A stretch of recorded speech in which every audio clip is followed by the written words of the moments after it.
Wali Kota Makassar Muhammad Ramdan Pomanto bersama Dandim 1408 BS Makassar Letkol Infanteri Lizardo Gumai terjun langsung saat menggelar karya bakti bersih kanal di Kelurahan Mamajang.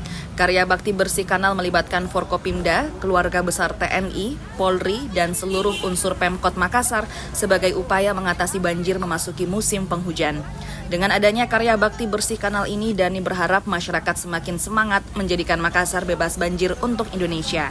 Ungkapan rasa bangga disampaikan Dani kepada Dandim dan seluruh keluarga besar Kodim 1408 BS atas inisiasi membuat Makassar terus bersemangat menjaga kebersihan kotanya dan menjadi kota terbaik di Indonesia. Musim hujan, terbukti pagi ini kita mengalami hujan yang alhamdulillah hujan berkah. Persiapan musim hujan untuk menghadapi dan insya Allah tidak terjadi adalah banjir.